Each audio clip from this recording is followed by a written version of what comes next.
예수님이 부활하시고 나서 믿음의 제자들이 새로운 갱생의 삶을 살았어요. 그죠? 어떤 갱생의 삶을 살았습니까? 자기들의 목숨을 바쳐서 땅끝까지 복음을 증언하는 일에 전생일을 바쳤다는 거예요. 전생일을 바쳤다고 해서 충분히 수명을 다 살고 나가서 그렇게 하나님께 부르심을 받은 게 아닙니다. 그렇게 길지 못한 인생 가운데 예수 그리스도의 복음을 반대하는 사람들, 또 그 놀라운 진리를 거부했던 사람들에 의해서 순교를 당했다는 겁니다. 그전에도 이미 많은 압박이 있었고 또 많은 경고의 상황이 있었고 또 많은 죽음의 위협이 있었지만 그런 것 아랑곳하지 않고 복음을 증언했다는 거예요. 예수님을 전하는 거죠. 그들의 어떤 삶의 간략한 내용들을 잠깐 영상으로 보고 나서 말씀을 나누시도록 하겠습니다.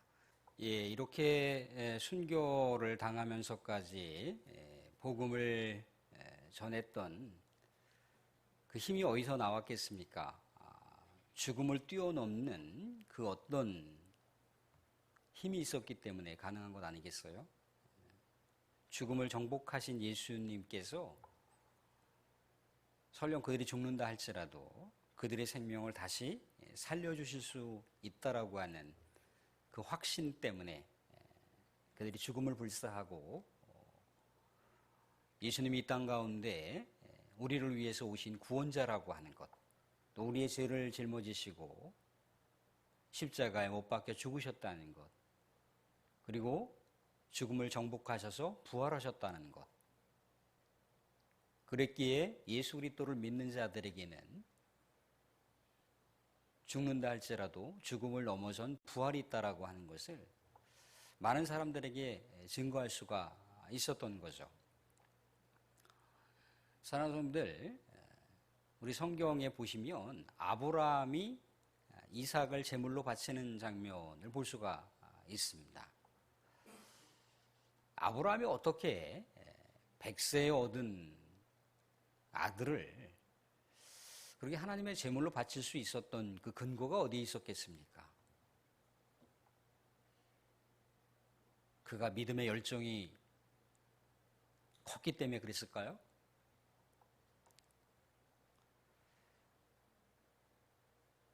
이삭을 바칠 때의 그 안문맥을 보시게 되면 하나님이 어떠한 분인지에 대한 그 고백의 성격을 볼 수가 있습니다.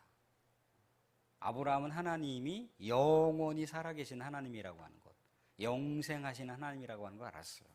이 말씀을 히브리서를 기록한 기록자가 뭐라고 해석을 합니까?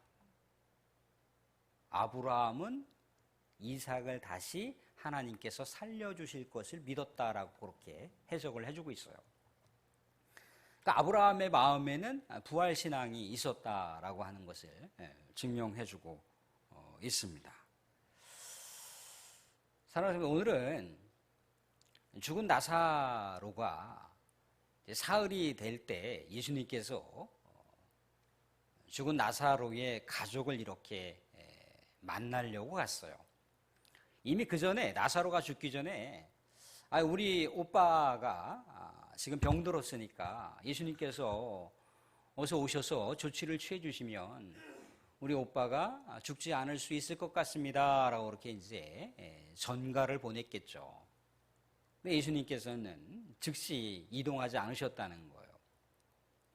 심지어 뭐라고 얘기하셨느냐면 이미 나사로는 죽었는데 자기의 제자들에게 뭐라고 얘기합니까? 나사로가 지금 잠들었다라고 얘기를 하고 있는 거예요. 나사로가 잠들었으니 우리가 깨우러 가자, 우리 친구를 깨우러 가자, 그렇게 얘기를 했습니다. 제자들은 이 말씀을 제대로 이해하지 못했어요. 나사로가 깊이 잠들었다라고 하는 걸 뭘 얘기하는 겁니까? 회복이 가능하다는 걸 얘기하는 거거든요. 병든 사람이 깊이 잠을 청할 수 있다라고 하는 것은요, 회복의 가능성을 얘기합니다. 나사로가 깊이 병들었다가 이 회복의 시간을 맞이하는가 보다 제자들이 이제 그렇게 생각을 했겠죠. 이미 나사로는 죽어서 장례를 치르고 무덤에 안장이 되어 있는 상태라는 겁니다.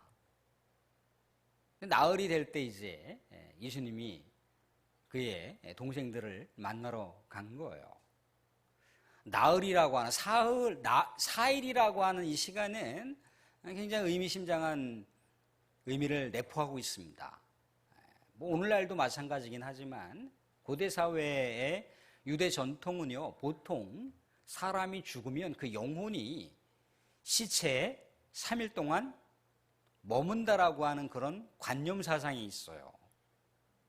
4일째 될 때 영이 육체를 떠난다라고 그렇게 생각을 한다는 겁니다.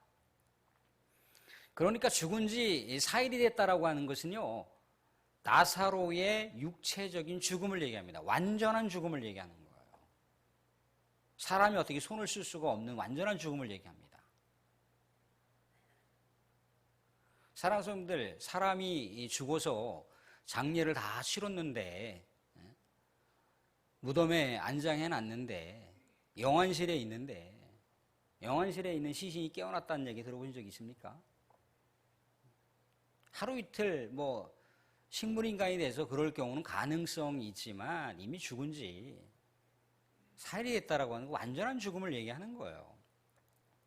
그런데 유대인들은 그 장례의 애도 기간이 보통 일주일 정도 진행된다는 겁니다. 그래서 많은 사람들이 이제 나사로의 죽음 가운데 이제 조문을 왔겠죠.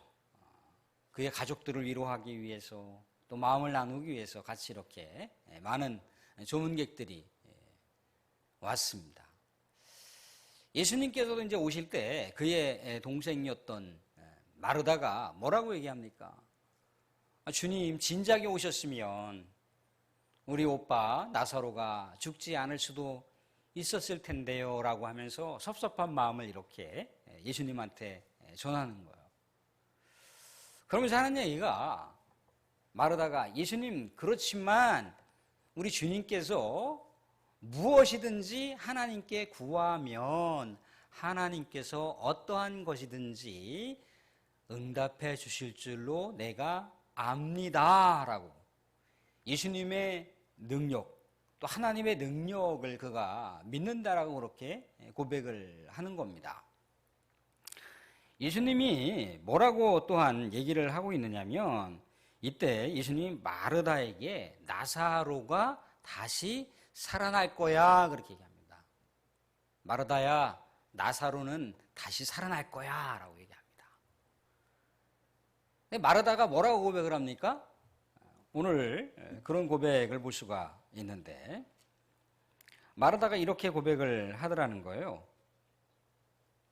24절 말씀 보시면 이렇게 나와 있습니다. 24절 보시면 예수님이 내 오라비가 다시 살아나리라 하니까 마르다가 마지막 날 부활 때는 다시 살아날 줄을 내가 아나이다. 마지막 날, 종말의 때에는 내 오라버니가 다시 살아날 것을 내가 압니다. 그렇게 얘기를 하고 있는 거예요. 우리 성경에 보시면 사두개인들은 부활 사상을 믿지 않았지만 바리새인들은 부활 사상을 믿었다라고 얘기를 합니다. 사두개인들은 천사를 안 믿었지만 바리새인들은 천사를 믿었다라고 얘기를 합니다. 그러니까 대략적으로 많은 유대인들의 그 전통 사상 가운데는 사람이 죽으면 종말의 때 부활한다라고 하는 그런 종교 사상을 다 갖고 있어요. 그러니까 지금 어떻게 보면은 지금 마르다는 그 당시에 유대 종교 교리에 따라서 교리의 고백을 하고 있는 거예요. 맞습니다. 종말의 때 우리 하나님께서 이 땅 가운데 이끌으실 종말의 때, 그때는 어떻게 된다는 겁니까? 우리 오라버니가 다시 살아날 것을 내가 압니다 라고 그렇게 미래적인 시점을 가지고 얘기를 하고 있는 거예요. 미래의 진행형을 가지고 얘기하고 있는 거예요. 지금 그렇게 일어나는 게 아니라 먼 훗날. 우리도 그렇게 생각을 하는 경향이 있어요. 그죠? 먼 훗날 우리가 예수님이 오시면 다시 부활하실 거야. 우리도 부활할 거야. 미래적인 어떤 그 시점을 가지고 얘기를 많이 하잖아요. 그죠? 근데 예수님은 요 교리 사상을 정정을 하십니다. 뭐라고 정정을 하시나요? 오늘 말씀 가운데 한번 보겠습니다. 25절, 26절인데 25절, 26절 같이 보겠습니다. 같이 시작. 예수께서 이르시되 나는 부활이요 생명이니 나를 믿는 자는 죽어도 살겠고 무릇 살아서 나를 믿는 자는 영원히 죽지 아니하리니 이것을 내가 믿느냐. 예수님이 자신의 정체성을 계시하고 있습니다. 뭐라고 계시하고 있습니까? 나는 부활이요 생명이라고 얘기를 하고 있습니다. 예수님께서는 사람이 죽어도 다시 살릴 수 있는 분이라고 하는 얘기를 해주고 있는 거예요. 영원한 생명을 줄 수 있는 분이라고 얘기를 하고 있습니다. 이 생명이라고 하는 단어 자체가 이 조회라고 하는 단어인데 여기에는 소유권이라고 하는 의미가 담겨 있어요. 그러니까 생명을 주관하고 생명을 줄 수 있는 분이 누구라는 겁니까? 바로 예수님이라는 거예요. 사람이 죽어도 다시 살릴 수 있는 분이 예수님이라고 하는 그 정체성을 자기 스스로가 계시하고 있어요. 생명을 줄 수 있는 분이고 영생을 줄 수 있는 분이 바로 예수님이니까 그 예수님을 믿으면 어떻게 된다는 겁니까? 죽어도 살 것이고 살아서 나를 믿는 자는 어떻게 된다는 겁니까? 영원히 죽지 않는다라고 얘기하는 거예요. 그러니까 부활이라고 하는 것, 영생이라고 하는 건 먼 시점에 가서야 이루어지는 게 아니라 어떻게 해요? 예수님을 믿는 즉시 바로 현재의 시점에서 이루어진다는 거예요. 현재의 시점에서. 말하자면 나사로가 죽었다는 겁니까? 안 죽었다는 겁니까? 나사로가 안 죽었다는 거예요. 예수님이 잔다라고 얘기하잖아요. 죽어도 다시 산다고 얘기하지 않습니까? 생명이 끝난 게 아니라는 거예요. 영원히 예수님과 함께 지속된다라고 하는 것을 얘기하고 있습니다. 예수님과 함께 살아가는 자들은 현재 진행형으로 계속해서 영생의 삶을 살아가는 거예요. 근데 혹여라도 이렇게 오해하시는 분이 있죠. 아이고 목사님 뭐 이거 70 넘고 80 넘으면 관절이 아프고 신경이고 여기저기 내장이고 다 아픈데 이렇게 100년을 살면 뭐 할 것이고 200년을 살면 뭐 할 겁니까? 그런 영생을 얘기하는 게 아니에요. 그런 영생을 얘기하는 게 아닙니다. 우리 주님이 갖고 있는 그런 생명, 우리 하나님의 신적 생명을 갖는 생명을 얘기하는 거예요. 아담과 하와가 죄를 짓기 전에 그 생명을 얘기하는 거예요. 얼마나 그 천국에서의 이 에덴에서의 그 기쁨과 에덴에서 하나님과 교제하는 그 놀라운 그 축제, 그 축복, 그 환희라고 하는 건 이루 말할 수 없는 거죠. 그죠? 그런 생명을 얘기하는 거예요. 그런 생명. 세월 따라 내가 살아왔던 세월만큼 여기저기 아프고 병들고 또 고생하고 병원 다니고 아파서 저녁마다 잠 못 이루고 끙끙 앓는 그런 생명의 연장을 얘기하는 게 아니고 예수님께서 주시는 생명은 지금 우리가 육신적인 이 생명을 훨씬 뛰어넘는 거예요. 질적으로 뛰어넘는단 말이죠. 저는 기도해 주신 대로다가 하나님의 나라에 가면 아파서 골골골골 해갖고 찬양을 하는 게 아닌 거예요. 막 기뻐갖고 막 그런 감격과 그런 놀라운 행복 속에서 부르는 찬양이라는 겁니다.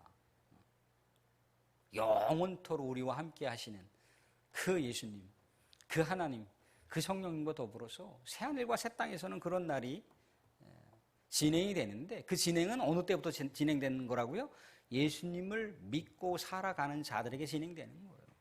왜? 예수님은 생명을 갖고 계신 분이니까, 영생을 갖고 계신 분이니까, 모든 사람들을 살릴 수 있는 그런 능력이 있는 분이니까.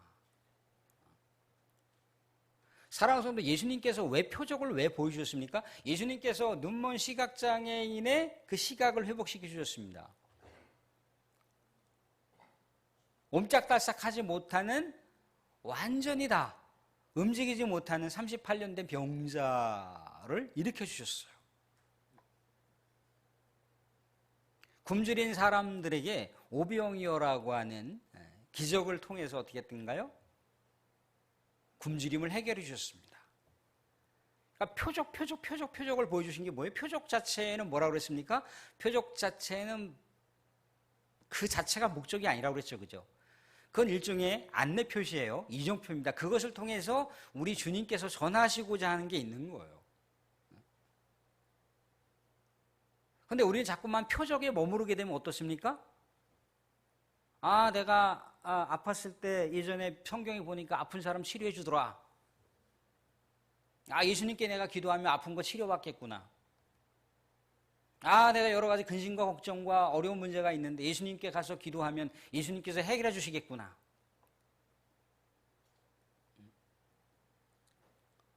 불치병 이런저런 곳에 걸렸는데 예수님을 내가 찾고 그러면 예수님께서 고쳐주시겠구나. 죽어가는 사람도 살려주시는데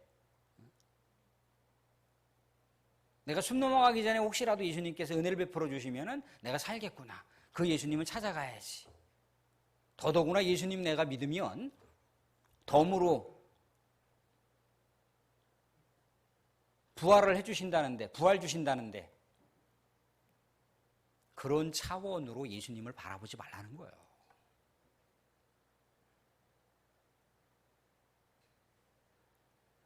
나사로가 살았다가 영원토록 삽니까?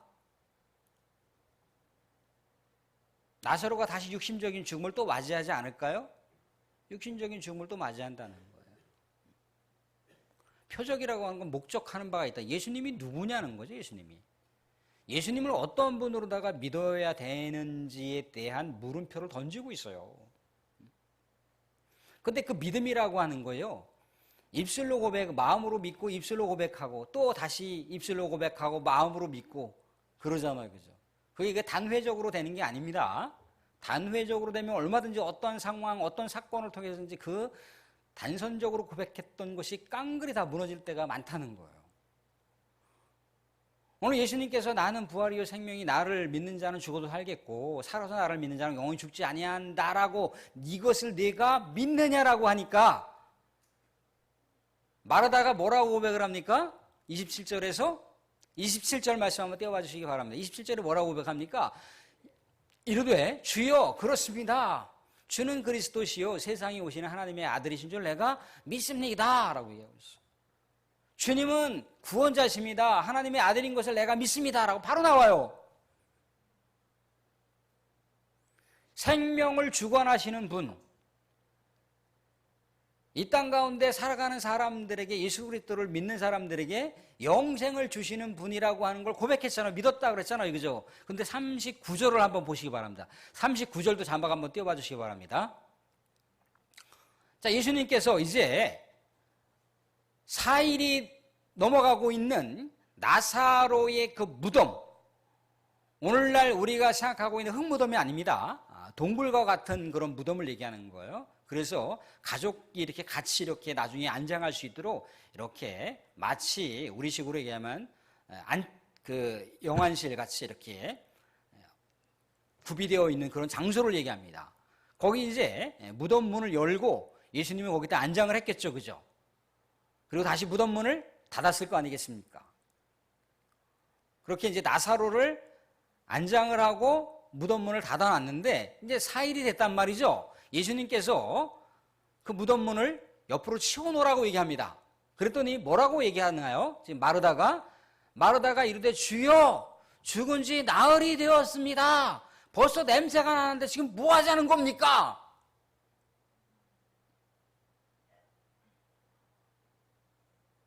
예수님이 구원자라고 믿었잖아요. 메시아라고 믿었잖아요. 그리스도라고 고백했잖아요. 하나님의 아들이라고 고백했잖아요. 그죠? 아들이라고 고백했던 마르다가 예수님께서 그 무덤문 열어 그랬거든요. 아니 지금 예수님 지금 우리 오빠가 죽은 지 장례가 벌써 4일이 지났는데 지금 무슨 얘기하고 있는 겁니까? 무덤문을 치우라는데 냄새가 펄펄펄 나고 있는데 시체 냄새가 나요. 시체 냄새가.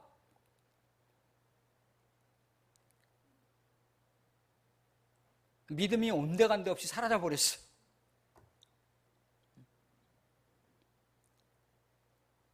예수님께서 보여주시는 표적은 뭔가요? 강력한 시청과 교육을 통해서 우리에게 보여주시는 건 뭔가요?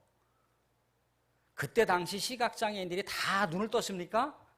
그 당시에 중풍병 환자가 다 중풍병으로부터 몸을 일으킴 받았습니까? 아니죠. 샘플이란 말이에요, 샘플. 그걸 통해서 뭘 보여주시려고 하는 건가요?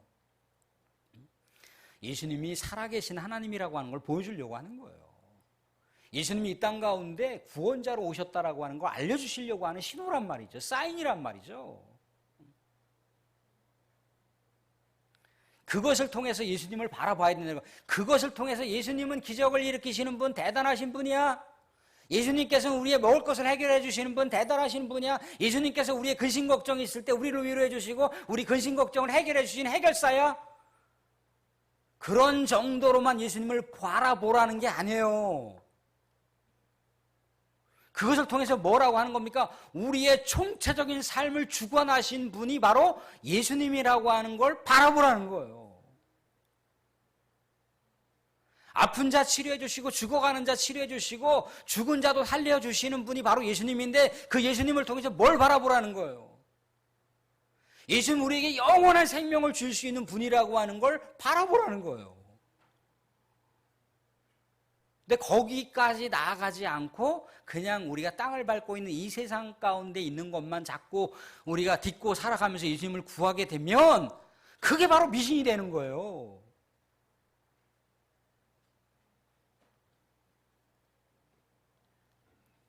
예수님은 여러 종교 기관의 한 사람이 아니란 말입니다. 우리의 생명을 총체적으로 주관하신 분이에요. 영원한 생명을 주시는 분이라고 하는 걸 바라보라고 이 성경의 기적 사건들이 나오는 거예요.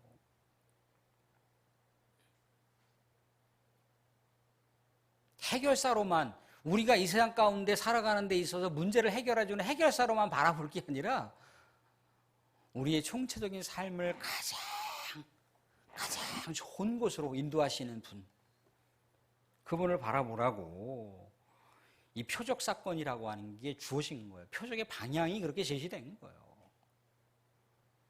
말하다가 입술로 고백했잖아요. 예수님은 메시아라고, 예수님은 그리스도라고, 하나님의 아들이라고. 그런데 하나님의 아들이 뭔가 지금 액션을 취하려고 하잖아요. 나사로를 다시 살려주려고 하잖아요. 4일이 지난 이 시체를 다시 한번 일으켜 주려고 하잖아요. 그죠? 그런데 거기서 아니 지금 뭐 하자는 겁니까? 냄새가 나고 있는데 이렇게 반응을 하더라는 거죠.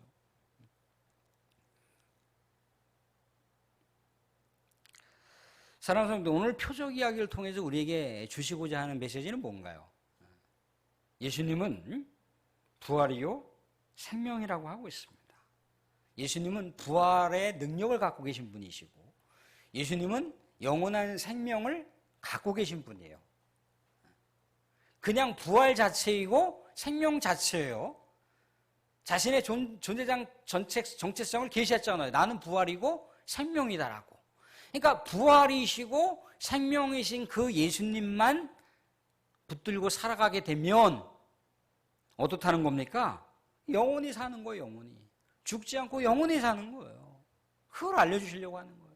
예수님만 믿고 붙들고 살면 영원히 죽지 않는다는 거예요. 그걸 보여주시려고 하는 거예요. 또 예수님 뭐라고 얘기합니까? 나를 믿는 자는 죽어도 살겠고 살아서 나를 믿는 자는 영원히 죽지 않는다라고 얘기를 하시고 있습니다. 예수님을 믿는 자들에게는 죽음이 있는 것이 아니라 영원한 생명만이 있는 것을 얘기하고 있습니다. 나사로가 죽었다 얘기하지 않고 잠들었다라고 얘기를 하는 거예요. 우리의 육신적인 죽음은 뭐예요? 영원한 생명으로 나아가는 과정일 뿐인 거예요. 관문일 뿐인 거예요. 우리가 이 세상에 썩어 문드러져 흙으로 돌아간다 할지라도 자연세계로 우리가 영원히 희석된다 할지라도 걱정할 게 없어요. 우주 만물을 창조하신 분이 누굽니까? 하나님이란 말이죠. 하나님이신 예수님께서 우리가 흙과 다 희석이 되어갖고 온데간데 없이 사라진 우리 이 뼈 조각이라 할지라도 다시금 부활할 수 있는 능력이 있습니까? 없습니까? 다시금 부활을 일으켜 주실 수 있는 분이 예수님이라는 거예요. 죽음을 뛰어넘는 분이 예수님이라는 거예요. 걱정할 거 없어요.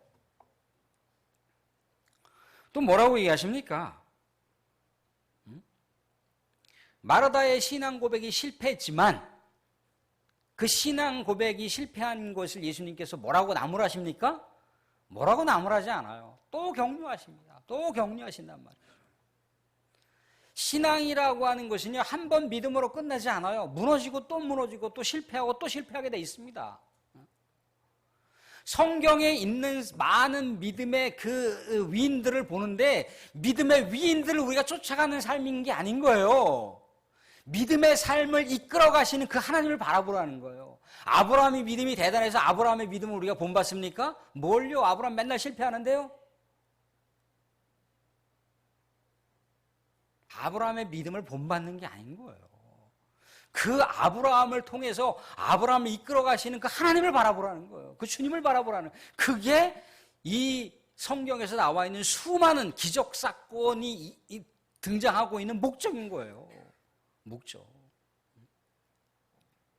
그래서 어떻게 하라는 겁니까? 예수님이 살아계신 하나님이라고 하는 걸 믿으라는 거예요. 예수님이 이 땅 가운데 우리들에게 영원한 구원자로 오신 것을 믿으라는 거예요.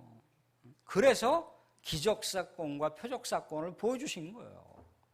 어떤 신비한 능력을 추구하고 뭘 추구하고, 그게 중요한 게 아닌 거예요. 예수님이 누군지를 아는 게 중요한 거예요. 사랑하는 분들, 말씀을 정리합니다. 예수님은 어떤 분이시라고요? 예수님은 부활이십니다. 예수님은 영생이십니다. 예수님을 함께 더불어 믿고 의지하여 살아가는 자들에게는 영원한 생명만이 있음을 믿으시기 바랍니다.